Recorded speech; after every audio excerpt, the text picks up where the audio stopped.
Assalamualaikum warahmatullahi wabarakatuh. Bapak dan Ibu hebat, perkenalkan saya Siti Nur Aida. Pada aksi nyata kali ini saya ingin berbagi tentang pengalaman pemahaman merdeka mengajar. Bapak dan Ibu hebat, topik 1 yaitu tentang pemahaman gagasan dan prinsip dasar menurut Ki Hajar Dewantara. Pada topik 1 terdiri dari 5 modul, yaitu 1. Mengenali dan memahami diri sebagai pendidik, 2. Mendidik dan mengajar, 3. Mendampingi murid dengan utuh dan menyeluruh, 4. Mendidik dan melatih kecerdasan budi pekerti, dan 5. Pendidikan yang mengantarkan kebahagiaan dan keselamatan.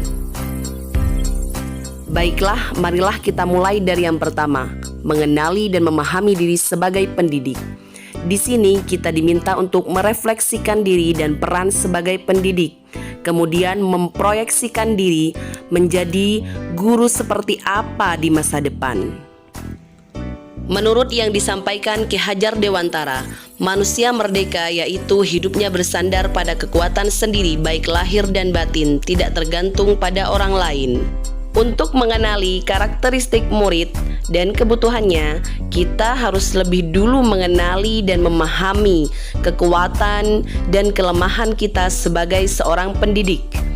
Belajar secara mandiri untuk terus mengembangkan potensi, menghantarkan murid kita menjadi murid yang merdeka. Baik Bapak Ibu, sekarang yang kedua, mendidik dan mengajar. Di sini ada 3 bagian, mendidik menyeluruh, pendidikan selama 1 abad, dan menjadi manusia secara utuh. Menurut Ki Hajar Dewantara, mendidik adalah menuntun segala kodrat yang ada pada murid agar mencapai kebahagiaan dan keselamatan sebagai manusia ataupun anggota masyarakat. Sedangkan mengajar, proses pendidikan dalam memberi ilmu untuk kecakapan hidup anak secara lahir maupun batin. Bagian ketiga adalah mendampingi murid dengan utuh dan menyeluruh. Di sini ada 2 bagian yang akan kita pelajari. Yang pertama adalah kodrat murid dan yang kedua adalah asas trikon. Mari kita pelajari satu persatu. Kodrat murid. Kodrat murid adalah segala perubahan yang terjadi pada murid dihubungkan dengan segala kodrat keadaan baik alam maupun zaman.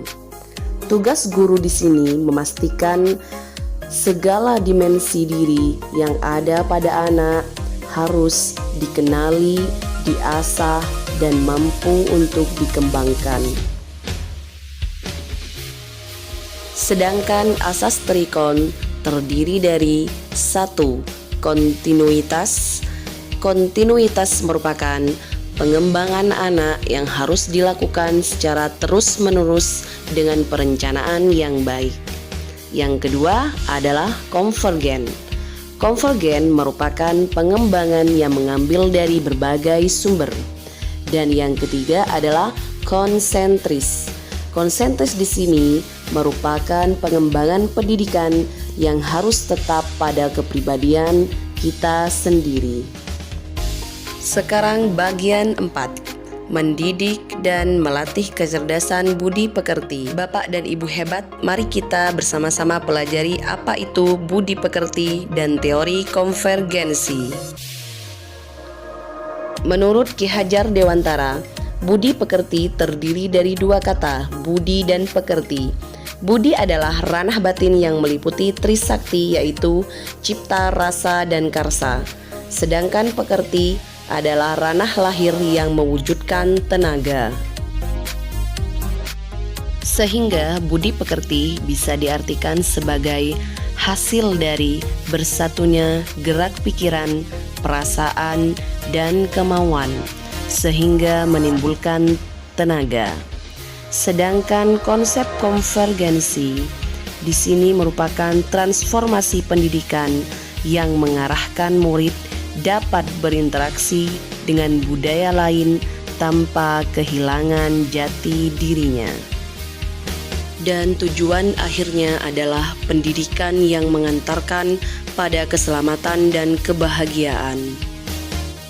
Tujuan akhirnya dari seluruh pendidikan yaitu keselamatan dan kebahagiaan murid hanya dapat dipenuhi dengan memahami peran guru melalui sistem AMONG.